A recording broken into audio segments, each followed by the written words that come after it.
T'as réussi à mettre le fond au flou? Oh non, mais c'est abusé. Oh là C'est stylé. là. Ah ouais. Ouais, j'adore ce gars aussi. Bon, la première Alors, question. est-ce que c'est estime de soi ou confiance en soi? Parce que tout à l'heure, tu m'as parlé de confiance en soi. Ouais, bah justement, la première question c'est quoi la différence pour toi entre l'estime de soi et la confiance en soi? Je pense que la confiance en soi, T'as une définition déjà que tu connais ou c'est juste non, un avis? c'est plutôt un avis. Ok. Après, l'estime de soi, j'ai plus des éléments, c'est plus des références, on va dire, autour de la psychologie que j'ai, sur qu'est-ce qui font les bases de l'estime de soi. Ok. La confiance en soi, je pense qu'elle participe à l'estime de soi. Enfin, c'est un truc qui est très lié. Et je pense que la confiance en soi participe à l'estime de soi. Et que la confiance en soi, elle est beaucoup plus basée sur des actes. C'est-à-dire peut-être des choses que tu vas pratiquer, mettre en place, des Mhm. compétences, des capacités. Vraiment sur des choses finalement un peu factuelles comme ça. La confiance en soi. L'estime de soi, pour moi, dans l'estime de soi, il y a la confiance en soi. Et l'estime de soi, ce serait plutôt quelque Donc la chose. confiance en soi, ça serait une partie de l'estime de soi et pas l'inverse. Ouais, Ok. pour moi, ouais. C'est comme si l'estime de soi, c'est un socle. Et dans ce Mhm. socle-là, notamment, tu as la confiance en soi. Et la confiance en soi, elle vient nourrir l'estime de soi. Et à la fois, l'estime de soi, ça va. Comment dire ça va couler sur la confiance en soi, ça va alimenter la confiance en soi. Ok. Tu vois, je pense que c'est vraiment dans une boucle Moi, dans mon rétroactive. cerveau, c'est l'inverse. D'accord, toi, tu voyais ça comment? Bah, que la confiance en soi, c'est un énorme bloc. Ok, Et c'est pour donc ça, c'est un énorme bloc. Et l'estime de toi est dedans. ok. Et qui fait que, pour moi, tu peux pas avoir de l'estime de toi si t'as pas de confiance en toi.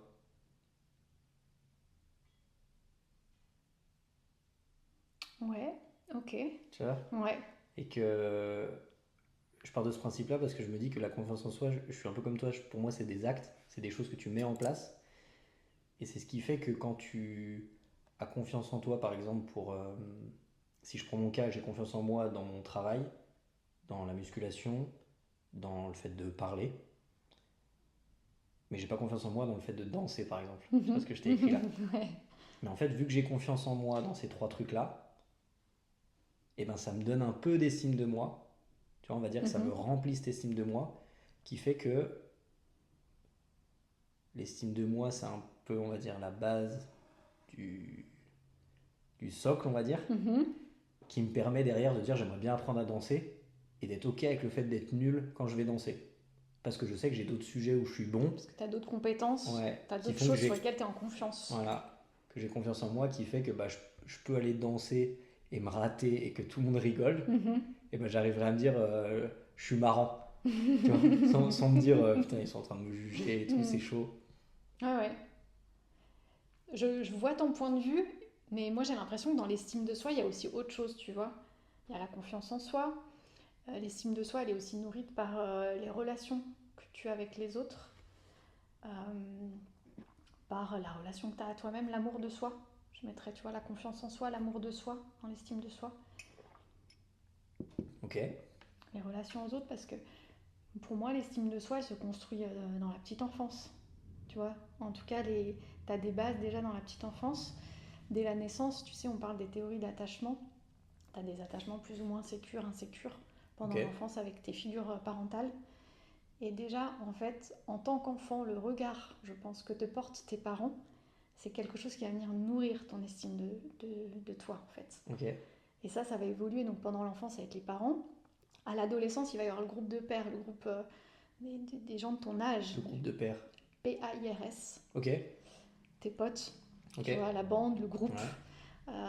le collège, les gens du lycée, enfin, qui vont plus ou moins venir attaquer ou nourrir ton estime de toi-même. Ok. Et, et finalement, c'est à la période où c'est la vie de ces personnes-là compte autant que la vie de tes parents pendant l'enfance, tu vois, voire prennent beaucoup de place. Donc ça vient aussi nourrir ton estime de toi-même. Et puis après, c'est pour ça que pour moi, c'est très évolutif et très variable. Il y Ouais, a des parce que là, moments dans la quand tu vie. me dis ça, moi, ce que ça me parle, c'est que pour moi, j'en ai pas eu de mes parents, un peu de ma mère, mais que j'ai pas réellement apprécié la valeur, je pense, Mhm. parce qu'elle avait confiance en moi dans une mesure, comment on pourrait dire ça?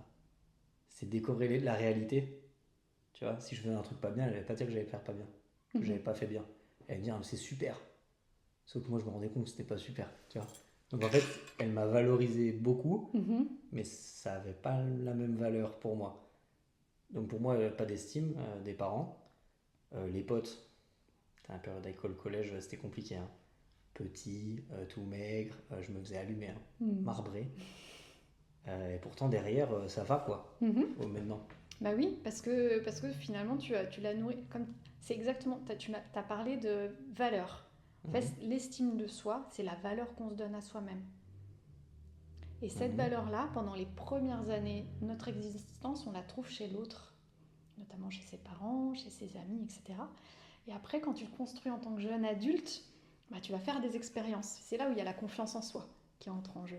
C'est-à-dire que tu vas... Au début, t'en as pas. Bah, si, tes parents Quand- peuvent t'en donner. Bah, Mais quand quand t'es t'es enfant, par exemple, tu bah, peux pas un développer de peu, la confiance en si, toi. un petit enfant, quand il apprend à marcher, bien sûr qu'il développe de la confiance en soi, Ok, sinon jamais il se lance. ok. Un enfant, il peut marcher. Je crois qu'une étude disait 2000 fois avant de marcher, un enfant. Il tombe 2000 fois. Ah ouais? Ouais. Donc si t'as pas Wow. confiance en toi Ouais, là c'est à ce chaud. moment-là, tu vois. Donc quand t'es petit, je pense que les petits enfants, d'ailleurs, ils cultivent beaucoup plus facilement cette confiance en soi que nous, parce qu'ils n'ont pas d'appréhension. Du coup, le regard du parent, euh, voilà, ça va être hyper porteur pour eux. Donc, et puis voilà, là, en tant que jeune adulte, ce que je te disais, c'est que tu vas faire tes expériences et tu vas dire, bon, bah là, je rate, ah, mais ça, finalement, c'est pas mal. Ah, bah là, j'ai réussi, ou ah, bah là, ce que j'ai fait, c'est pas plus mal. Et puis, tu vas te faire d'autres cercles, vas choisir d'autres environnements Mhm. sociaux qui vont te permettre aussi de te rendre compte que tu développes des choses. Moi, je trouve que entre 18 et 30 ans, c'est toute une phase d'expérimentation où tu apprends aussi à te connaître, tu te découvres, Ouais. tu, euh, donc tu développes une forme de confiance en toi où tu prends des risques aussi. Enfin, voilà, c'est une période où tu vas être un peu testé sur de la prise de risque, ce qui va te permettre aussi de nourrir cette confiance en soi et ensuite cette estime de soi. Comment tu l'as géré toi? J'étais hyper petite, j'étais hyper timide, par exemple, mais maladif. C'est-à-dire, Ah ouais? ouais, ouais. Genre à 6 7 ans, ma mère me disait bah, vas-y, Ingrid, rentre dans la boulangerie, demande une baguette de pain. C'était impossible. C'est pour ça qu'Edouard est complètement extraverti. Exactement. On, Edouard, all- c'est on je me allait au posais. McDo. On allait au McDo, je voyais les ballons, tu sais, les ballons, quand t'es petit, il y a des ballons Ouais, accrochés et ouais, tout. ouais. Edouard allait chercher un ballon. Moi, j'étais là, j'attendais. Je disais, Edouard, tu peux aller me chercher un ballon, s'il te plaît? Ma mère, elle me dit, bah Ingrid, faut que t'ailles essayer de le chercher. Et ben moi, si mon frère allait pas me chercher le ballon, j'allais pas chercher le ballon. Ah ouais. Mm. Ok. Et demander un ballon, alors là, c'était encore pire. C'était Et impossible. c'était lié à quoi du coup? Parce que t'es la plus grande, donc t'es la Ouais, première en fait. ouais, je suis l'aînée. En tout cas, avec les autres, j'avais pas confiance en moi, dans le rapport à l'autre. Pour les expériences, tu vois, on faisait de la luge et tout, il fallait faire des cascades, je pouvais y aller, mais dans le rapport à l'autre, Ah, dès qu'il y a un contact avec l'autre? ouais, Ok. ouais, j'étais, C'est marrant ça. j'étais hyper. S'il faut aller faire de la luge ou une activité, Ouais. pour toi, Là, il y par avait exemple, une grosse descente, par exemple, Edouard me disait, vas-y, passe en première, on va voir si ça passe. J'y allais, tu vois. Là, il n'y avait pas de souci. Ouais, mais pourtant là, il y a le regard de l'autre aussi. Bah, il y avait Il y a- juste mon frère. Et le regard de mon frère, ça n'a jamais été. Ok. Enfin, c'est pas quelque chose où il y avait un jugement, où Ouais, j'avais ouais. peur d'un Ok. jugement. Mais, et du coup, ça a vachement évolué, heureusement. Mais je pense qu'il y avait, en termes de confiance en moi à ce moment-là, il n'y avait pas beaucoup. Ouais, du coup, je t'ai coupé, mais lié à quoi? Tu dirais que c'est quoi? Bah, je pense que moi, ma mère a été très protectrice. Du coup, il y a beaucoup de choses où elle avait toujours peur qu'il nous arrive quelque chose. Elle a beaucoup fait à ma place. Ok. Quand tu fais pas ta place, bah, t'as pas cet espace d'expérimentation. Donc tu vas prendre confiance en tes compétences. Et puis quand un parent il fait à la place de son enfant, indirectement, le message qu'il va lui renvoyer, c'est si je fais à ta place, c'est que t'es pas capable. Même si c'est pas Hmm. volontaire. Mais l'enfant, ce qu'il peut comprendre de ça, c'est bah, on le fait à ma place parce que j'en suis pas capable. Ok. Donc si on laisse pas cet espace d'expérimentation, on a du mal à construire cette confiance en soi. Donc moi, je pense que ça vient de là, tu vois. Ah ouais, ça parle de fou, ouais. Mm. Ok. Mais heureusement, ça évolue toute la vie. Tu vois, mais c'est hyper fluctuant. Il y a des moments où on peut avoir des phases de manque de confiance en soi, manque d'estime de soi, et puis... Et ça t'arrive encore Ah de bah oui. pas oser? Ah ouais? Ouais. Mais je te vois pas du tout comme ça. Je te jure. Je te vois hyper avenante, hyper joviale, hyper... comment on dit? On dit si, c'est ça, avenante? Bah, j'aime bien le rapport humain, j'aime bien le rapport avec les gens, mais ça me demande toujours de me donner un petit coup de pied aux fesses. Ok. Ouais. Après, mon métier, ça m'a aussi vachement appris à plus facilement me lancer, parce que je le fais presque tous les jours finalement, de rencontrer des nouvelles personnes. Mais là, c'est des gens qui viennent vers toi. Oui. Du coup, c'est pas toi Mais qui vas vers eux. après, là, tu vois, je fais ça, ce métier-là, mais pendant plusieurs années, en étant éducatrice dans la rue, où j'allais vers les jeunes, c'était à moi d'aller vers les jeunes aussi, d'une certaine manière. Donc, moi, ça, en tout cas, ouais, être dans un métier en lien avec l'humain, ça m'a beaucoup aidé à aller vers et à... Et tu penses que tu as choisi ce métier parce que tu avais ce travers, ce manque? Je pense que ça doit être peut-être un facteur de choix, c'est pas l'unique raison, mais ça doit être quelque chose... En fait, je me souviens que les fois où j'arrivais à dompter ma timidité pour aller parler aux gens, j'étais hyper fière de moi et j'étais hyper contente du rapport qui se passait avec les personnes et ça me rendait heureuse. Donc je pense que ça a Ça t'a fait un gros pic de récompense et tu disais je veux retrouver ça. J'ai envie de continuer comme ça. Ok. Et ça me le fait encore dans des rencontres que j'ai avec des gens où je sens beaucoup de joie et de fierté d'avoir réussi à créer une relation sympathique avec cette personne ou quoi. Bah, je vois sur Instagram des fois quand tu mets des trucs par rapport à tes amis de longue date, je me dis t'es une des seules que je connais qui valorise autant les petites attentions, les amitiés, le temps passé. Là récemment c'était l'anniversaire d'une de tes copines, là elle t'a dit mais genre 30 ans passés ensemble, je sais pas quoi et tout. C'est vrai que c'est... Bah, je crois que t'es la seule que je connais qui fait ça, qui valorise ces choses que les gens ils banalisent en fait. Ouais, pour moi c'est hyper précieux en fait. Parce que t'es active là-dedans. Je sais pas si c'est active là-dedans, mais en tout cas pour moi ça fait vraiment partie des piliers de ma vie, les relations que je construis avec les personnes. Ok. Sans ça, ma vie, je pense, ça n'a pas trop de sens aussi. Ok. C'est marrant. Parce que moi j'ai un peu ce truc de dire, bon, on en a déjà parlé, mais que mon regard sur moi est beaucoup sur le prisme des autres. Je sais même pas comment dire cette phrase. Si, c'est bien dit ou pas? Que c'est dirigé en tout cas vers le regard, vers comment les gens me voient. Oui. Que en gros, si je fais, là j'avais mis des perfs sur Instagram, je sais que ma perf est bien. Je sais qu'il n'y a pas grand monde qui fait ça de mon gabarit, de mon poids, etc. Je le sais. Mais juste le faire, ça me suffit pas, tu vois. Par contre, qu'on me félicite et qu'on m'encense un peu, et ben je me dis, ok, je savais que c'était bien, et en plus, eux le savent. Tu vois. Ouais. Et du coup, comme si j'avais besoin que les gens voient que je suis bien, tu vois. Ouais. Et que ça me remplit, en fait. Et ben, avant, du coup, quand je te dis, je me suis fait marbrer à l'école, etc., on se foutait de ma gueule, j'étais la victime tout le temps. Ce truc-là, je l'ai subi, mais un truc fort, quoi. C'est que je pleurais chez moi. À l'époque, tu sais, quand j'habitais à côté de l'église, là, j'ai mes potes, je les voyais jouer au foot devant l'église. Et moi, j'étais dans ma chambre et je disais, mais ils m'ont pas appelé. Ils sont pas venus me chercher. Ils savent que j'habite là. On fait des foot ensemble. Juste à côté. Et je pleurais tout seul, alors que j'avais juste à descendre et dire, oh les gars, je viens, tu sais. J'avais juste à m'incruster, tu sais, peut-être. Mais t'avais envie qu'on vienne te chercher. T'avais besoin qu'on vienne te chercher. Qu'on t'inclue dans le groupe. Je sais même pas si j'avais besoin qu'on vienne me chercher, mais c'est que le fait qu'ils ne viennent pas me chercher, je le prenais comme personnel, comme une démarche en fait. Tu sais, comme on n'est pas allé chercher Seb volontairement. Je le prenais pas comme un truc. Tu sais, aujourd'hui ça me paraît logique, mais ils savaient pas que j'étais chez moi. Oui, ou peut-être ils se sont croisés, allez viens, on fait le foot là, et puis ils sont même pas allés plus loin. C'est pas comme aujourd'hui où t'as ta voiture, t'as machin devant ta maison et tu sais qu'un tel il est chez lui. Avant c'était, bon, on sait pas s'il est là. Et puis peut-être on s'en fout en fait, peut-être on n'avait juste pas pensé, et c'est tout. Et il y a Seb, c'est cool, tu vois.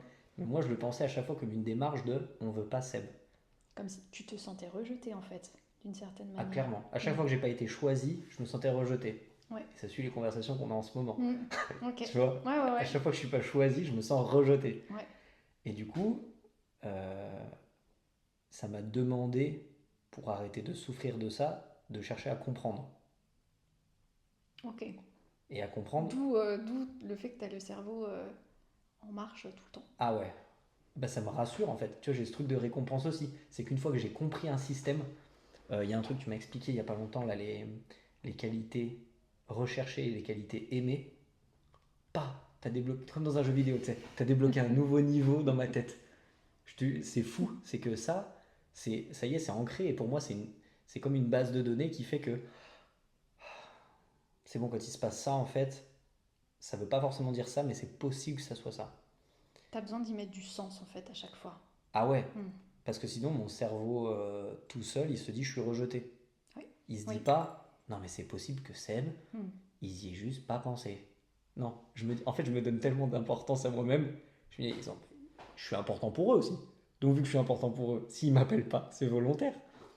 Donc, ça m'a fait mal. Et le fait d'apprendre et de comprendre, tu vois, à pleurer devant ma fenêtre et voir les autres jouer ensemble, je me dis, mais pourquoi ils m'appellent pas?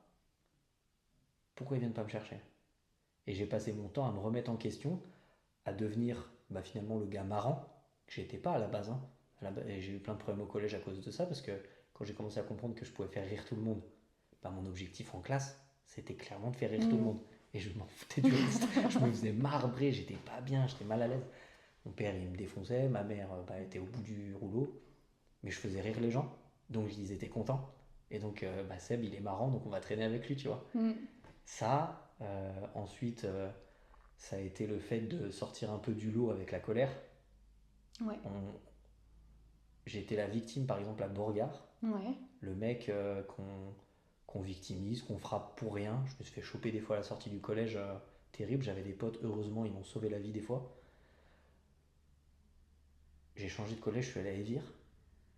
Et il s'est passé une embrouille à un moment où j'ai dit juste je laisse pas faire, mais je me suis pas plus emballé que ça. Les gens ils m'ont pris pour un fou. Tu sais, concours de circonstances. Les gens ils se sont dit oulala, Seb, faut pas le chercher.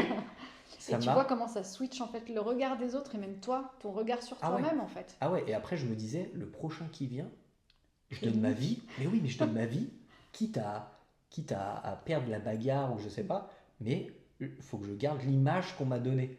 Tu vois. Ouais. Et ce qui fait que, bah, après, tu sais, j'avais rencontré Océane, etc. Son mec voulait me taper, machin, il était venu devant le collège. Je me chiais dessus. Un truc de fou. J'y suis allé. J'ai dit, je lâcherai pas, c'est bon. Ils étaient je sais pas combien. J'y suis allé. Heureusement, il n'y a pas eu de galère, il s'est rien passé, c'était une embrouille de gamin. Mais le fait de faire ça, après, on m'a pris pour un fou, en fait. Et tout ça, ça a alimenté le fait que, bah, si je comprends comment ça marche, eh ben, je suis rassuré, je suis mieux et je suis pas triste. Oui. Tu vois. Ouais. Et du coup, quand avant, bah, je fuyais les interactions parce que ça me fait mal, parce qu'on se moque, parce que si, parce que là,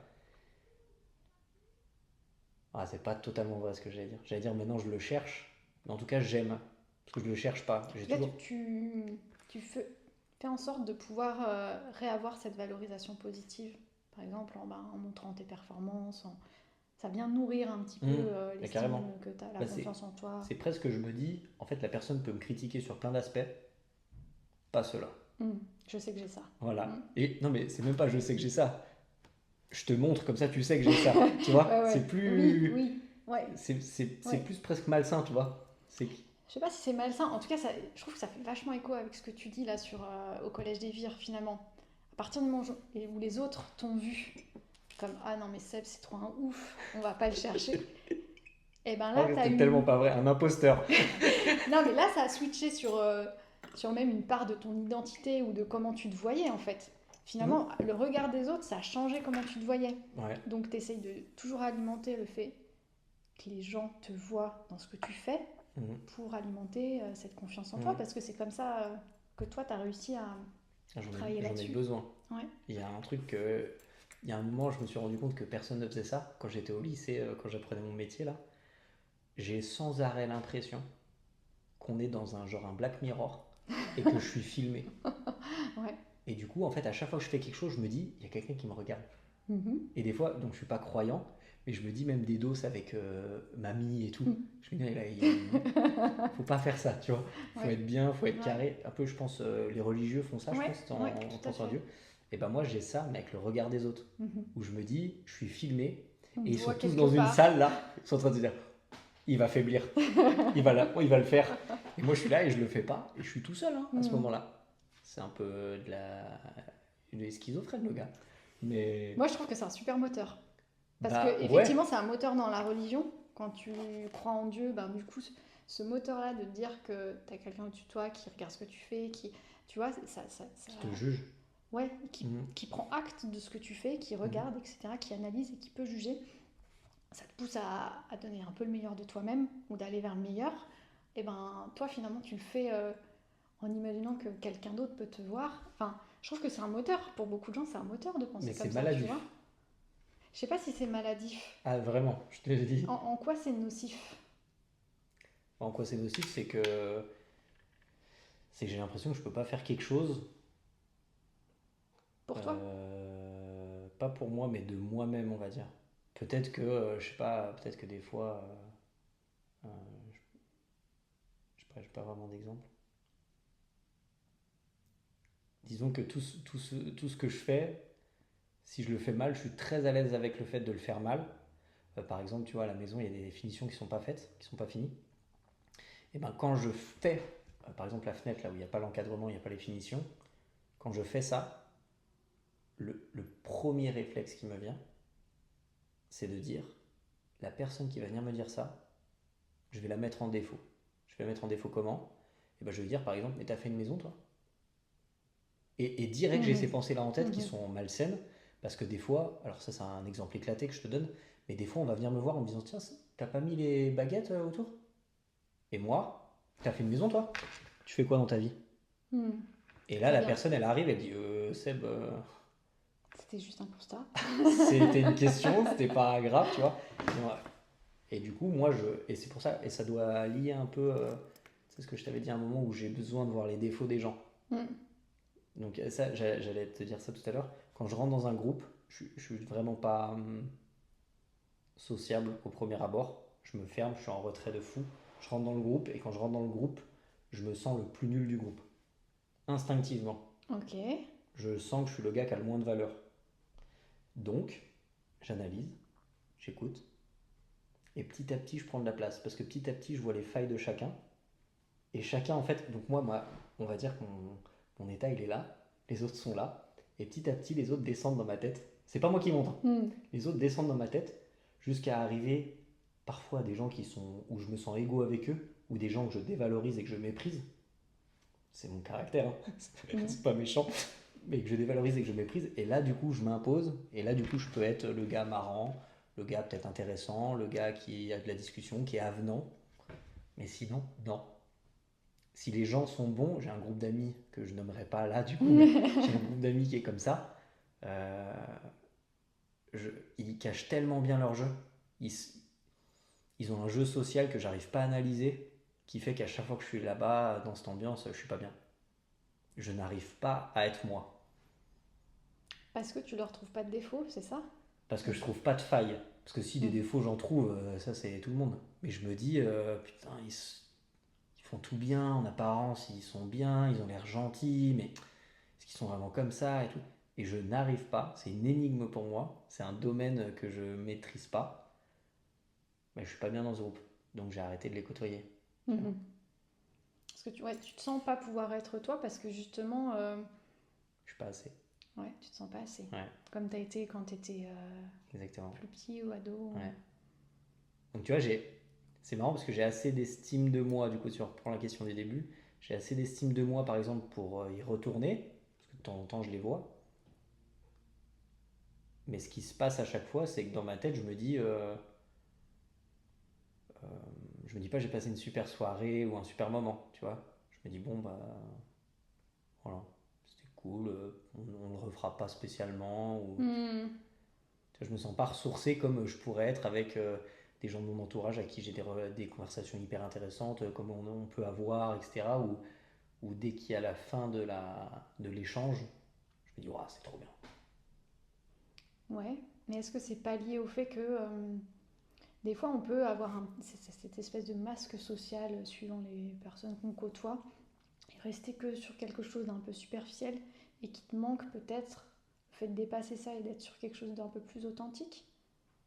Ou est-ce que tu as quand même accès à de l'authenticité, mais Bah pour moi, je me considère comme authentique du coup. Mais quand je suis dans ma zone de confort, ouais. tu vois, quand je sais que la personne a, quand j'ai vu ses failles et ses défauts, et du coup j'ai un penchant qui est très positif, je pense, là-dedans, c'est que quand je vois la personne avec ses défauts et ses travers, on va dire, ses problèmes, Mhm. et ben je suis hyper bienveillant, quoi. Oui. C'est que la personne, j'ai envie de l'aider, j'ai envie de la valoriser du coup, et j'ai envie de, tu sais, alors que c'est moi qui ai juste fait le yo-yo dans ma tête Ouais, à la ouais. mettre là, et d'un coup à la descendre, et ben dans ma tête je veux la remonter, mais tu vois, et je vais lui dire, je vais dire, putain c'est vachement bien ce que tu Hmm. fais, mais c'est top, mais c'est ci, mais Parce c'est que tu ça. l'as humanisé quelque part finalement. Il y a un côté aussi, tu l'as rendue humaine Ouais. par rapport à ses qualités, ses défauts, et c'est plus la personne Mm. qui est sur un piédestal, et toi le petit Sébastien de, je sais pas, 13 ans, 14 ans, qui voit cette personne-là de tes yeux en Oui, c'est pensant possible. que t'es Mm. nul et que tu vaux rien, tu vois. Ouais. Parce que bah, c'est vrai, souvent ce qui m'arrive, ça m'est encore arrivé jeudi soir là, un mec qui vient me parler en soirée, qui me dit que je suis musclé, machin et tout, il me fait plein d'éloges. Et en fait, le gars, bah, je me suis, moi, descendu dans le discours en disant non, mais moi, ça fait longtemps que je fais ça. Tu sais, je me suis trouvé comme Mm. des excuses. Ça fait longtemps que je fais ça, moi, je suis passionné, moi, ci, moi, ça. Et le gars, quand il me parlait de lui, je disais mais c'est trop bien. Le gars, il venait de faire le semi-marathon, il a Mm. 40 ans. Le mec, il est beau gosse, il fait passer 40 ans, il est athlétique. Je disais mais mec, t'es très bien. Il dit non, mais regarde, toi, t'as des gros bras, t'as des rues, on s'en fout. Et tu vois, et je suis trop dans le Mm. truc de non, mais. Et du coup, je suis à l'inverse de arrête de me mettre trop haut, Mhm. je suis pas à l'aise. Ouais. Non, viens, on est tous les deux là, Mm. et c'est bien. Mm. Et auquel cas, moi, je te monte, tu Mm. vois. J'ai ce truc aussi qui est positif, je pense, Ouais, là-dedans. ouais, tout à fait. C'est que je vais chercher les failles de l'autre, mais je vais jamais m'en servir. Parce que du coup, Non, ça va juste venir te rassurer sur, ben, c'est bon, on est des humains comme tout le monde, ouais, et et je on peux va pas plus m'en être un servir rapport parce que d'égalité. c'est ma hantise qu'on se serve de mes failles. Ouais. Tu vois, c'est pour ça que je bloque tout, c'est pour ça que je montre rien au premier abord, c'est pour ça que presque je distille l'info que j'ai envie. Tu vois, quand je partage des perfs, ou quand je partage, par exemple, des moments où, tu vois, où tu m'as dit pour le mastermind, là, où je me mets à genoux par terre, je pleure et tout, c'est des moments où je suis très à l'aise avec. Mhm. Les gens pensent que je montre les moments où je suis en difficulté. Non. Je montre ce moment où je suis en difficulté parce que je suis à l'aise avec. Mhm. Et parce que je travaille dessus, donc je suis dans mon domaine de confiance. Oui.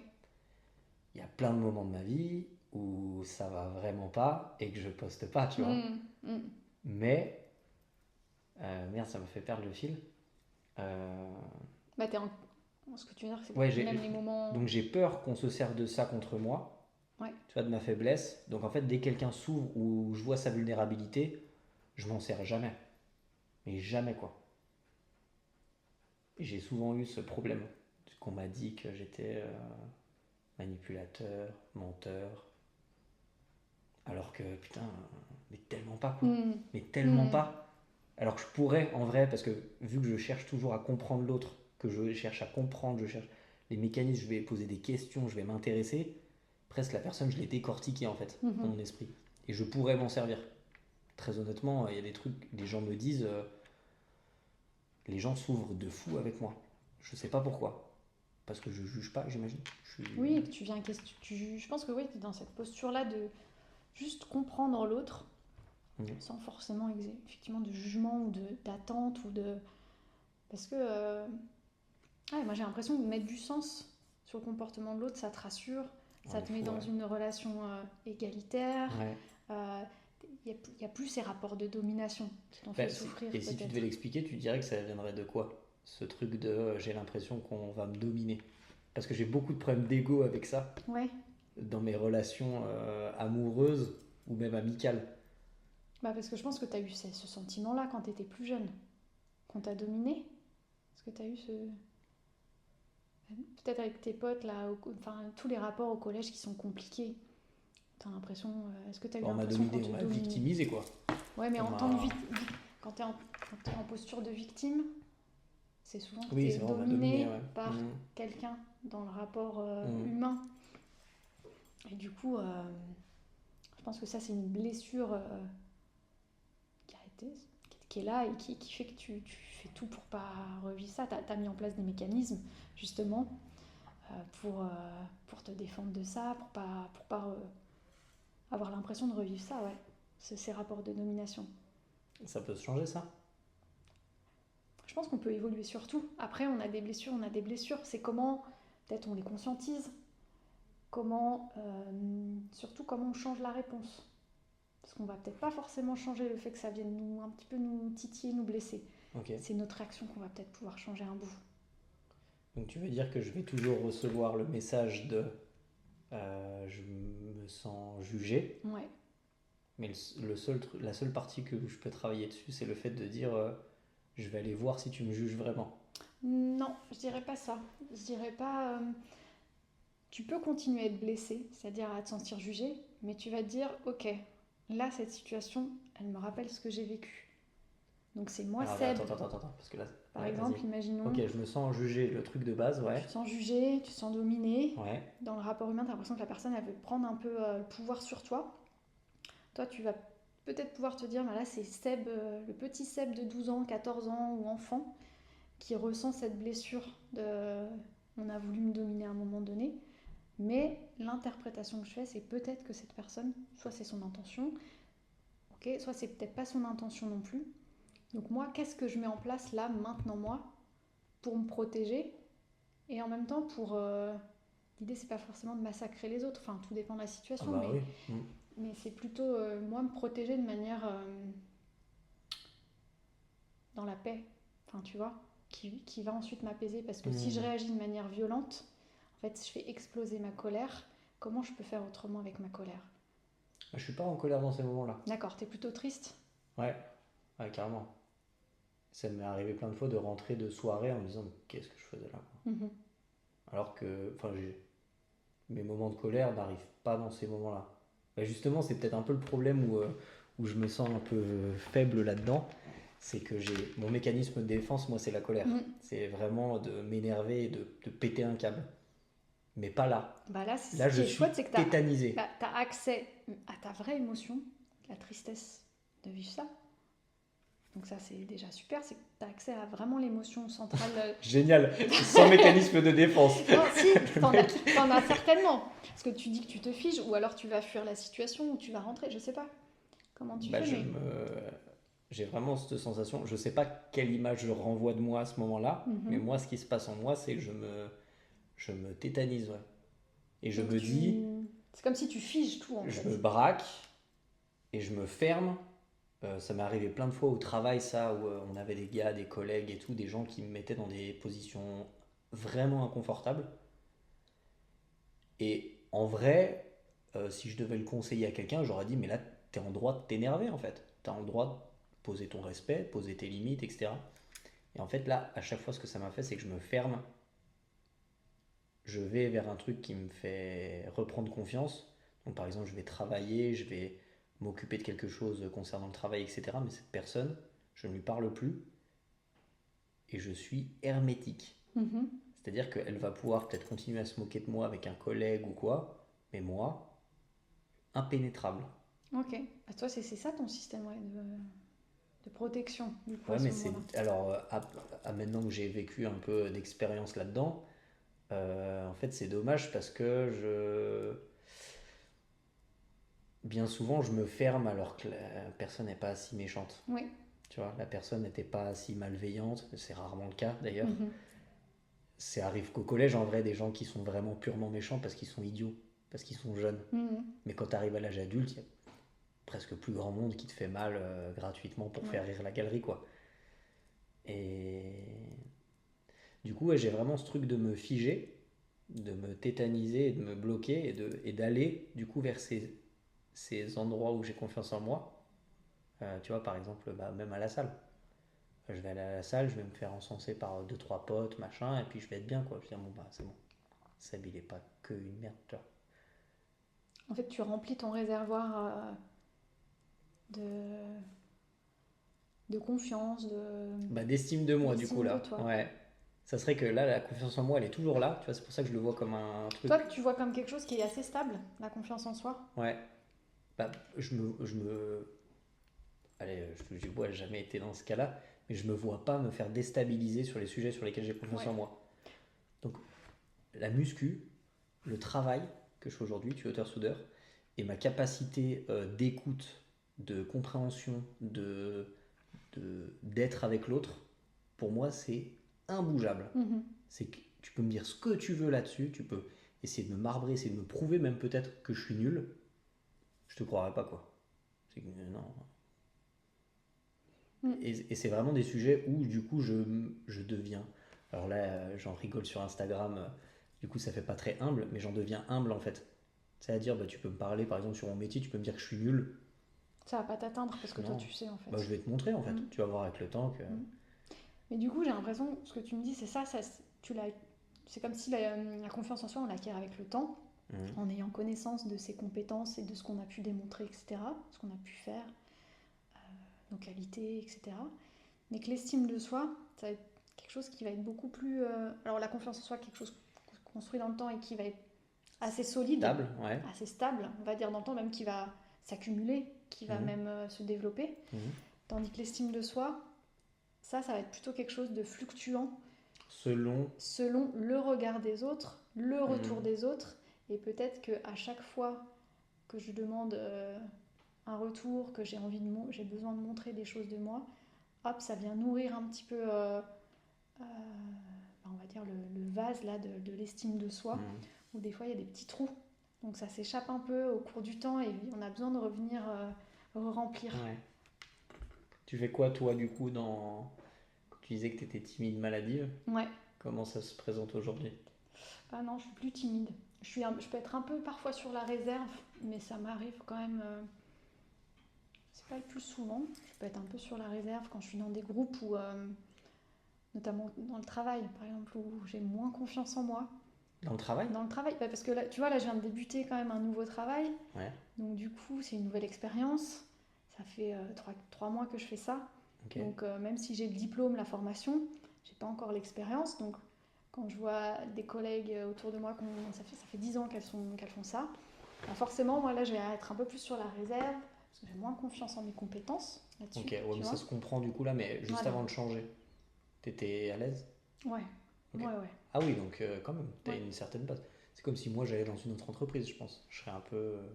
Oui, où tu développes une branche particulière de ton Ouais, travail, par exemple, tu te ouais. spécialises dans un domaine, où bah, toi, tu as moins fait. Enfin, tu l'as Mhm. fait de manière Bien sûr. générale, mais moins de Ouais. manière spécifique.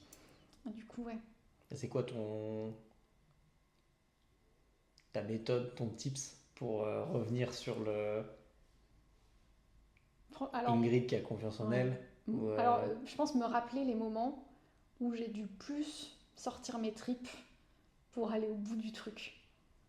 Moi, j'ai 2 exemples dans ma vie vraiment typiques, je pense, où je me suis dit, ouais, si j'ai pu faire ça, vas-y, tout est possible. Tu veux en parler ou. Ouais, je peux. Ouais, vas-y.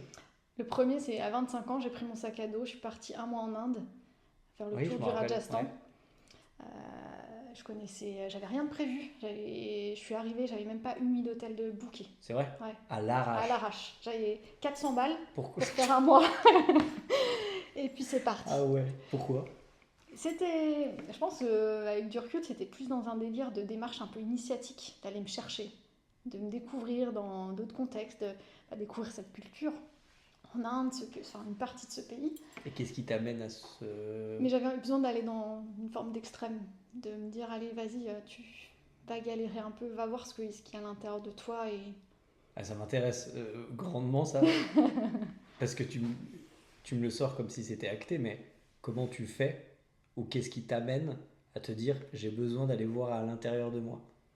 Je pense qu'il y a eu une rupture sentimentale qui fait que je me dis, là, j'ai besoin de faire quelque chose pour moi. Un couple? Dans un Oui, couple? Ah ouais, ouais. ok. Qui me fait que je me dis, j'ai besoin de faire quelque chose pour moi. J'ai besoin de me retrouver moi. Euh, dans ces phases de rupture où on n'est pas bien, tu vois, il y a aussi Hmm. besoin de... Parce que enfin, voilà, il y a une perte parfois de confiance en soi, de se dire... voilà, besoin peut-être faire un voyage à l'intérieur de moi, en fait. Ok, L'Inde, ça a été vraiment ça. ok. Et je me souviens Donc quand je suis l'Inde? arrivée à Ouais. Delhi, j'arrive à Delhi, la galère, voilà.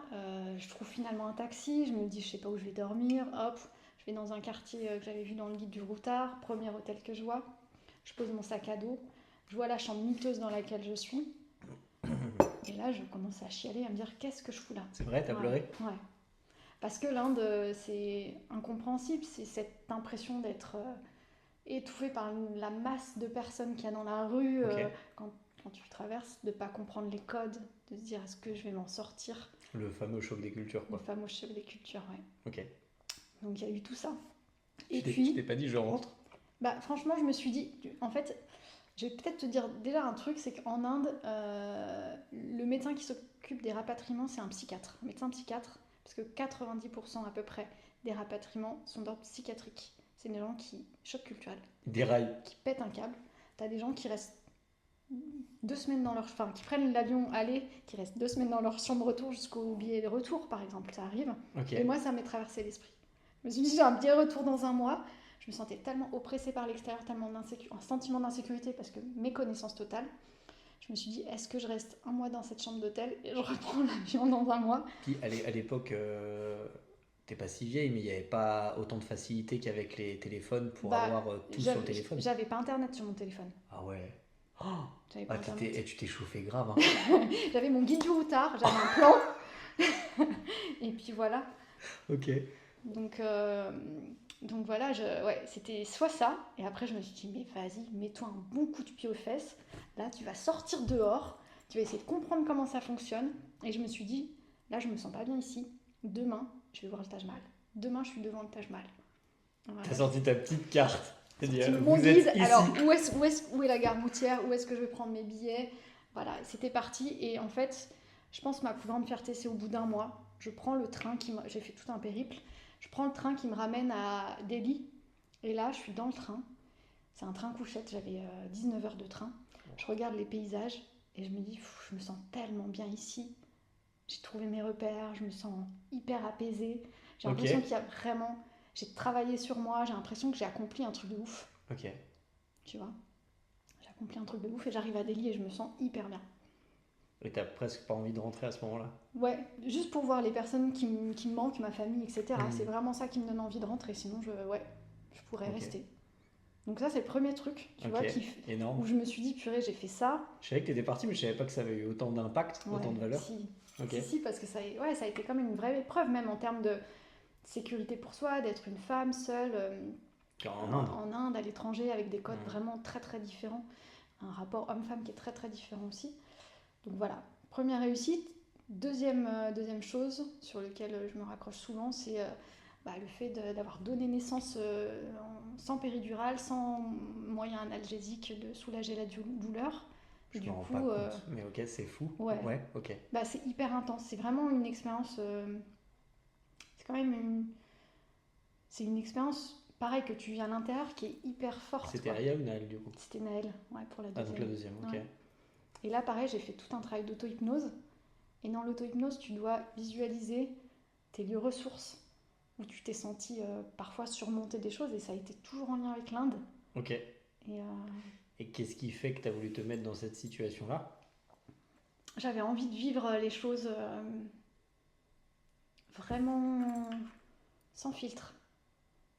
Sans... Tu t'es dit le truc qui fait le plus mal au monde, a priori, on va le faire à la viking. C'est ça. La Guerta. C'est ça.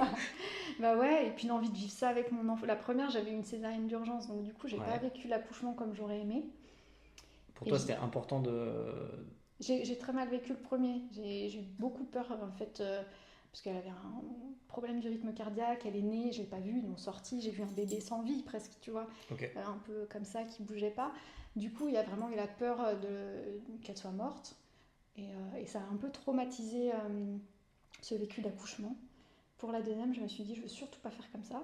Après, je suis pas à l'abri que ça se repasse comme ça parce qu'on ne maîtrise pas tout. En tout cas, j'ai envie d'être complètement connectée à ce qui se passe, de vivre tout à fond. Et alors? Et du coup, ça a été hyper intense. Et l'auto-hypnose m'a aidé à vraiment gérer aussi cette douleur. Et il y avait un truc assez, toi ça te parle pas, mais un peu, une dimension assez spirituelle en fait, là-dedans. Ok. De me sentir Bah, t'as dû recevoir un cocktail d'hormones d'hormones et tout qui est en pleine incroyable. gueule. Mais Fou. c'est ça. Et c'est pour ça, je pense que c'est pour ça qu'après, tu dis vas-y, je suis prête à faire. Enfin, vu ce que tu reçois comme cocktail d'hormones, tu planes à la fin. Tu planes vraiment. Hein, Alors que t'as rien t'es pris, défoncé. Hein. c'est juste le corps qui a fait. Ah ouais. Ok. Bah, une fois qu'il n'y a plus les douleurs et tout, ouais, bah, ouais, t'auras envie de recommencer. Et puis c'est vraiment finalement accompagner la vie, mais aussi surmonter. Parce que tu peux être tenté de dire c'est dur, c'est douloureux, j'y vais pas. C'est comment aussi tu t'accroches finalement à cette envie de vivre ça à fond avec ton bébé, tu vois.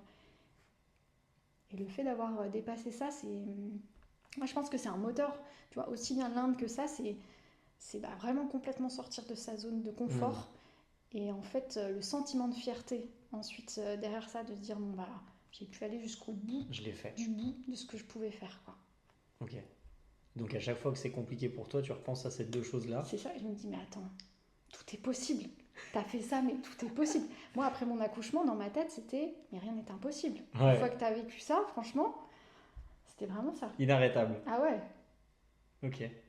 Et ça te le fait quand t'as... Parce que du coup, ça me paraît un peu démesuré, mais quand t'as tes travers de j'ose pas aller vers cette personne ou j'ose pas aller faire ce travail. Ouais, ou prendre la parole en public, par exemple. Ouais. Moi, je trouve ça génial, mais j'ai toujours ce truc au départ, de prime abord, de me dire, putain, tu vas pas faire ça. Tu le fais des fois? Ça m'est déjà arrivé, par exemple, à l'école d'éduc, en amphi, de faire une présentation ou un truc comme ça. Ok. Mais il y a toujours au départ le truc de se dire, non, c'est pas possible, tu vas pas le faire. Enfin, tu vois, où tu te mets un peu des freins. Et dans ce moment-là, tu penses volontairement Ouais. à te dire, l'Inde, je l'ai torché, l'accouchement facile. C'est ça. T'es capable de relever des défis. En fait, c'est pas t'es capable de faire un truc super bien, super nickel, mais t'es capable de relever des défis, t'es capable de... T'as les ressources, de te lancer en fait. Parce que moi, mon problème, c'est pendant longtemps, la timidité, c'était de ne pas oser. Bah ouais, donc là, c'est plutôt t'as les ressources d'oser te lancer, même si ce sera certainement très imparfait, il y aura plein de défauts, mais au moins je pense que c'est un socle très commun à beaucoup, ça, la peur de se lancer. Peu importe que ce soit timide ou pas, je pense que c'est assez vertigineux pour pas mal de monde. Ouais. Mais est-ce que c'est assez culturel en France ou pas, tu dirais, toi? Bah, je sais pas, je connais pas trop d'autres cultures, donc... Ouais, mais tu vois, je me dis, dans la culture américaine, qui est très différente, où il y a vraiment le côté... t'as moins cette culture de l'échec aussi, où tu peux faire peut-être plus l'expérience. L'expérience est valorisée, en fait. Et puis, c'est pas vu comme un échec, mais plus comme une source d'apprentissage. Ouais, non ouais, mais est-ce que ça t'empêche quand même d'avoir ce sentiment de rater? Peut-être pas, ouais. Parce que quand on parle de ça, il n'y a pas forcément le succès. Il y a aussi quand tu vas parler devant un amphi, là, t'as pas de notion de succès. Non. Ce qui te fait peur, c'est surtout peut-être te faire juger, peut-être que de t'exposer, en fait. S'exposer, en fait. Ouais. Et toi, c'est quoi tes tips quand tu sens que tu perds un peu en... Bah, je pense que moi, je suis beaucoup sur la défensive et du coup, je vais pas trop en dehors de ma zone de confort. Tu vois, là, par exemple, on parlait de la danse. Ça fait un moment que j'en parle. On va faire une choré. Ah bah tiens, si je peux t'en parler. Je l'ai vécu jeudi soir, là. Moi, je chante mal. Puis, j'ai jamais pris de cours de chant. Enfin, je sais pas si je chante mal dans l'absolu, mais j'imagine. Et j'ai horreur d'avoir l'attention sur moi quand elle n'est pas choisie.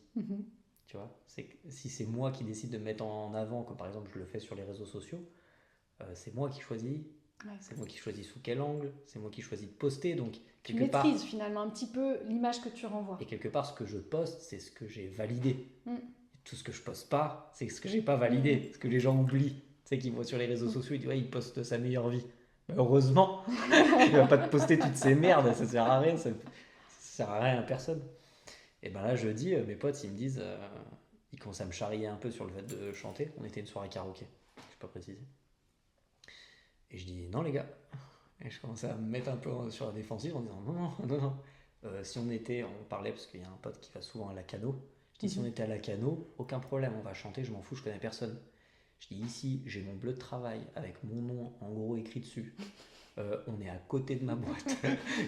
Il y a des gens que je connais ici. Non, je vais pas chanter, je vais pas me ridiculiser là. Je dis allez, on s'en fout et tout machin. Et ben, ce qui m'a sauvé là-dedans, c'est de me dire, au pire, il se passera quoi? Bah, quand je me dis, au pire, il se passera quoi? Il y a des gens qui vont se moquer, ok. Et puis moi, je vais dire quoi? Bah, toi, je t'ai pas entendu chanter. Tu vois, même truc que la fenêtre. T'as pas chanté, toi. Bah, va chanter, on va voir. Moi aussi, je vais me moquer. Tu vois, comme tu en bien. Et alors, il y a eu ça, il y a eu le fait de me dire, au pire, c'est marrant. Je me cache énormément derrière ça. Derrière l'humour, le fait que ça peut être drôle. À chaque fois que je veux faire un truc, une connerie et tout, avec mes potes, avec mes relations amoureuses, etc., je me dis, au pire, c'est marrant. Viens, on le fait, au pire, c'est marrant, et on aura une anecdote de fou à raconter. J'ai une anecdote à raconter. J'ai perdu à la fête foraine 900 €. T'as fait comment? Au jeu? Dans les trucs de jeu? Le gars, il m'a pris, il m'a banané. Non, mais il fatal. Refait. Ah ouais, mais je l'ai fait d'un totalement consenti, ce qui s'est passé. C'était totalement consenti. Le gars, il m'a attrapé, et moi je me suis dit, et en fait, plus j'avançais dans le truc, tu sais, au début, il te prend 20 balles, 40 balles, 50 balles, 60, 80 balles, 160 balles. Et à un moment, il me rentre dans un truc où ça double la mise à chaque fois. Chaque fois, je me trompe. Sauf que moi, j'ai tellement peu de chance devant moi, je dis, oh, le jeu, il en vaut peut-être la chandelle. Océane, à ce moment-là, elle est à côté, elle est en pleurs. Tu l'as vu le film Diversion ou pas? Avec Will Smith? Non. Non? Merde, il y a un moment là-dedans qui est hyper parlant, j'ai fait la même chose que dans le film. Sauf que dans le film, Will Smith, il gagne. Will Smith? Ouais. Océ, elle est à côté de moi, elle en pleure. Elle dit, arrête, c'est beaucoup d'argent, tu fais quoi là? Et je dis, mais on s'en fout. Je dis, au pire, on aura une anecdote à raconter de fou et tout. Oh, j'arrive, et au dernier truc, je crois qu'on était monté à 320 €, le dernier step. Et j'avais une chance sur 2 quasiment de gagner. En réel, j'ai 0 chance sur 0. J'ai une chance sur 1 de perdre. Et le gars, il me fait ça, et je dis, vas-y, stop. Mais j'y suis allé, ça a duré, mais je crois qu'on est resté 2 heures là-bas. Le gars, il m'a attrapé, il m'a essoré. Et bah, tout le long, ce qui me saurait, et il fallait te dire, parce que quand t'as ta copine à côté qui est en pleurs et qui te regarde en disant, mais t'es un ouf en fait. Oh, t'as pas de limite. T'as des problèmes d'addiction, mon garçon. Alors que pas du tout. Je vais jamais au casino et tout. C'est juste que là, le moment m'a happé. Et ben, mon discours, c'était non, mais viens, on en rigole. Et quand tout le monde va dire oh, tu t'es fait niquer, machin et tout, moi j'ai dit c'était trop drôle. Tu vois, là, on en a rigolé. Je me suis fait soulever 900 €. Le gars, le pigeon. Le gars, à chaque fois qu'il me voit, quand on y retourne là-bas, il est refait. Hein. Yeah, Seb. C'est quand tu reviens. Le gars, j'ai mis sa famille à l'abri. Et ben, à chaque fois, je me cache derrière ça. Parce qu'en vrai de vrai, si j'y pense un peu plus, 900 €, ça me trouve le cul, vraiment. Mais c'est trop drôle. Et je suis trop content d'avoir cette anecdote à raconter. Tu vois, j'en ai plein des anecdotes comme ça, un peu crades, même avec des histoires en Thaïlande avec de la mauvaise digestion. Et parce qu'il me sauve aussi, c'est de me dire, oui, mais c'est marrant. Tiens, je raconterai peut-être un jour. Mais vas-y, balance les dossiers. Bah, j'ai chié dans le lit. D'accord. Avec Océane à côté. On venait de se retrouver. On venait de se remettre ensemble. 3 mois après, on se remette ensemble, on part en Thaïlande. Je tombe malade. J'ai une indigestion au possible, je reste dans le lit et tout. On va se coucher. Et dans mon rêve. T'étais sur les toilettes? Mais même pas. Dans mon rêve, on marchait dans la forêt, je me suis arrêté, j'ai tout posé. Je me réveille. Je suis en cuillère, comme ça. Elle est en cuillère, dos à moi. Ok, on est dos à dos. Moi, ça me coule sur les fesses et tout. C'est atroce. Je me lève en panique générale. Là, le toilette, il est là-bas. Moi, je dors de ce côté-là. Je me lève en courant. Une fois que c'est lancé, ça ne s'arrête pas. Je pars en courant. Il y en a par terre, ça me coule le long de la jambe et tout. Je vais dans le toilette, je finis mon affaire. On est en pleine nuit. Elle dort encore. Elle dort encore. Heureusement, en Thaïlande, t'as les douchettes. Ah oui, c'est vrai. Pour te laver. Donc là, tac, je nettoie tout. Et là, moi, je suis en panique générale. Parce que moi, je viens de retrouver ma copine. On vient de se remettre ensemble. On fait un voyage. Je Je chie dans le lit. La honte. Je suis tout nu. Je pue le caca. Ça pue le caca dans la pièce. Et je suis là, je suis avec le PQ, je suis en train de ramasser par terre, j'ai envie de vomir. Après, t'es malade, t'es malade. Ouais, mais c'est facile à dire maintenant. J'arrive vers le lit, je regarde, donc je vois Océ qui est en train de dormir paisible. Comme ça. Mon affaire à côté. Je prends l'oreiller, je le mets sur mon affaire. Oh non! Je prends la couette, je remets tout et je vais me mettre en tailleur dans un coin de la pièce. Je suis comme ça. Je suis comme ça et je me sens mal. Et je suis là et je suis pas bien et tout. Et je me dis, qu'est-ce que je vais lui dire? Faut que j'invente un mytho. Ça pue, j'ouvre la fenêtre et tout. Je dis, oh là là, je suis pas bien, je suis pas bien. Océ, elle se réveille. Ouais. Elle se retourne. Elle va pour me prendre dans les bras comme ça. Donc elle va pour embrasser le coussin. Je lui crie, non, non, non, non. Elle, panique générale, elle se lève, elle dit, mais t'es où? Mais qu'est-ce que tu fais et tout? Et là, tu veux faire quoi? Tu avoues tout? Je lui dis, j'ai fait caca.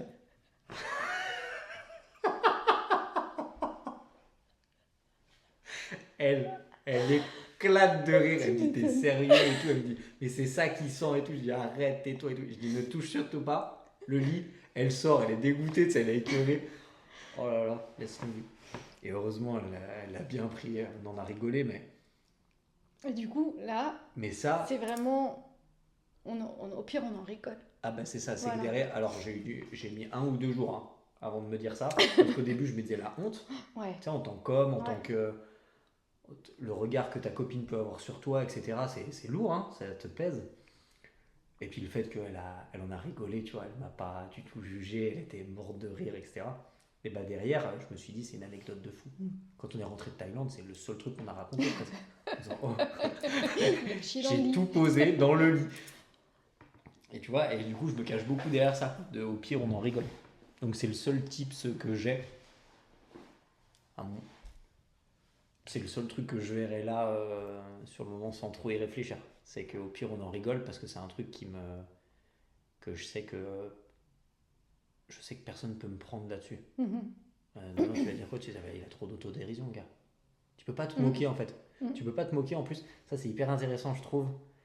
C'est que tu peux pas te moquer de quelqu'un qui t'avoue sa vulnérabilité. Ah oui, oui, oui. J'ai vu ça m'a parlé il y a pas longtemps parce que je regardais la série Elementary. Et le gars, pour expliquer un peu, le gars c'est un ancien drogué. Et à un moment, on va pour s'en servir contre lui. Et lui, il lâche tout juste avant. Et la personne, elle est coincée. Et il dit, bah ouais, parce qu'en fait, une fois que je te l'ai sorti, tu peux plus t'en servir contre moi. Et j'adore ce concept. Mais vraiment, j'adore ce truc. Et dès que j'ai peur d'un truc, dès que... tu vois, dans ce qui se passe en ce moment, dès que j'ai un truc qui me vient en tête, machin, et que je me sens faible avec, je le sors. Et comme ça, derrière, je me dis, bon, bah, ça ne m'appartient plus, presque.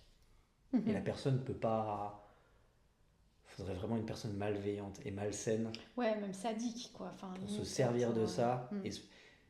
Et même encore, parce que si toi, tu l'annonces en rigolant, la personne ne peut rien faire en face. Donc c'est très rassurant pour moi de fonctionner comme ça. Ouais, de dire les choses finalement. De dire les choses et de plutôt en rigoler. Ouais. Plutôt que de dire.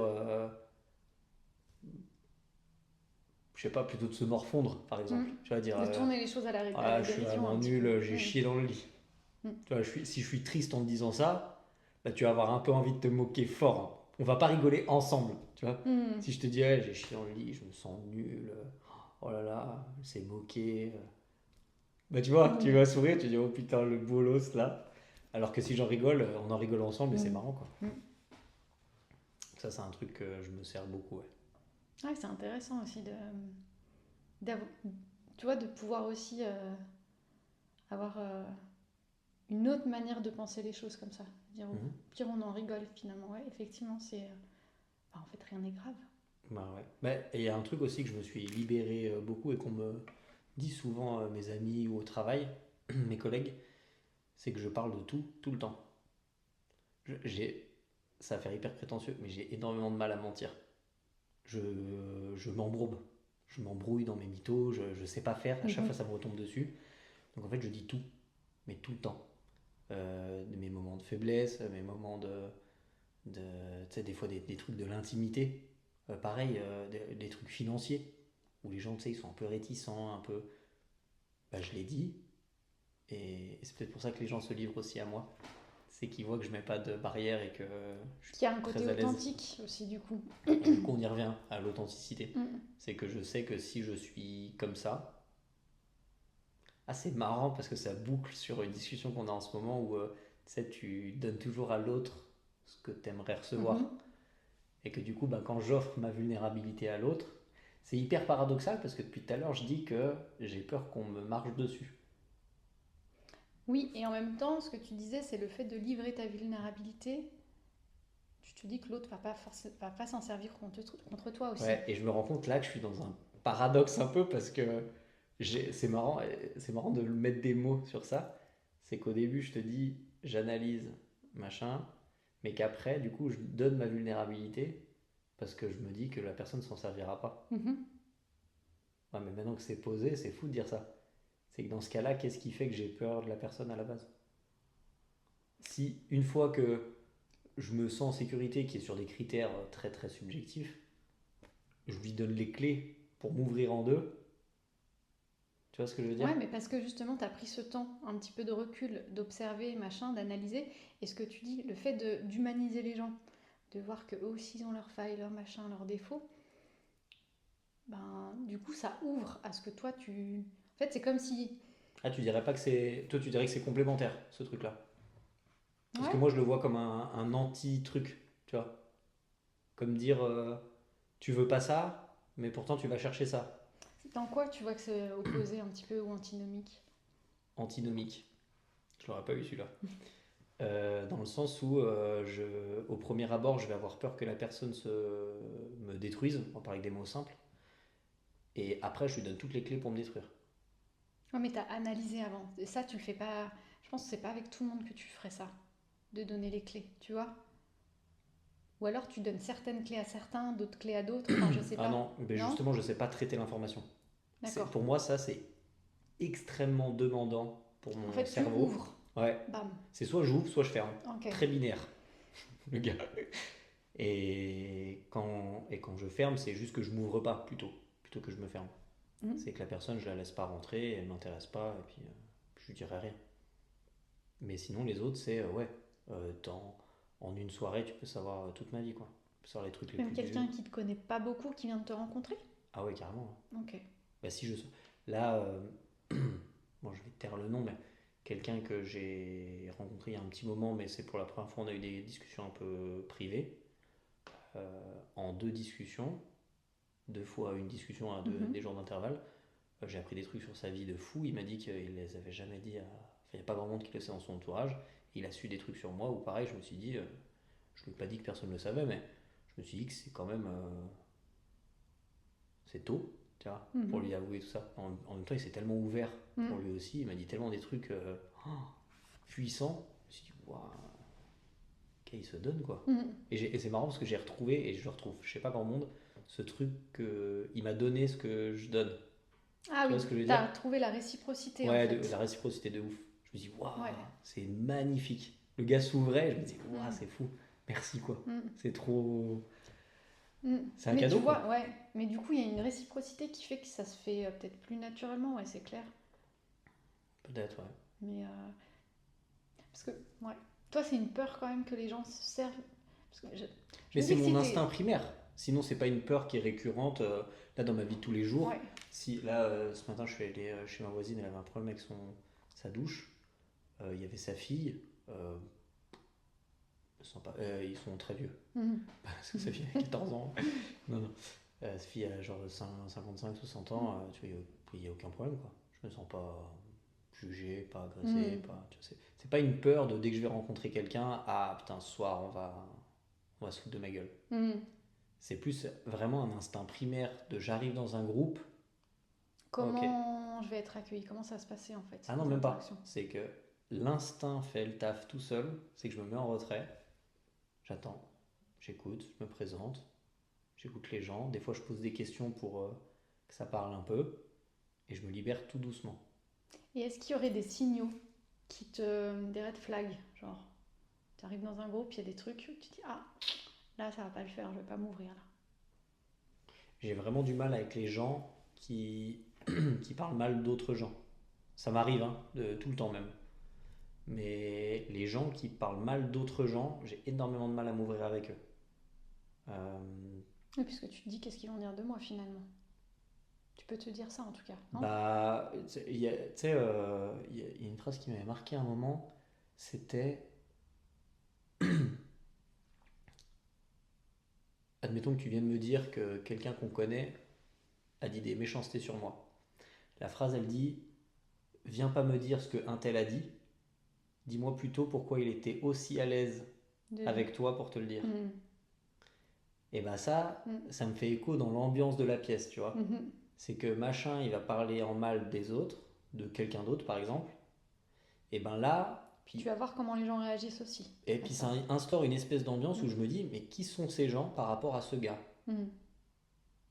Est-ce que c'est l'entourage proche? Mais si c'est l'entourage proche et qu'ils sont en confiance, moi je suis là, Mhm. on se connaît pas bien, et il est en train de baver sur l'autre. Peut-être que je connais l'autre. Et là, mon cerveau il part. Mhm. Et là, je fais le cheminement tout seul en disant, lui, on va le tester longtemps, lui. Ou alors, il m'intéresse pas. Et basta, et lui, je le calcule pas. D'ailleurs, c'est marrant parce que l'instinct souvent a raison.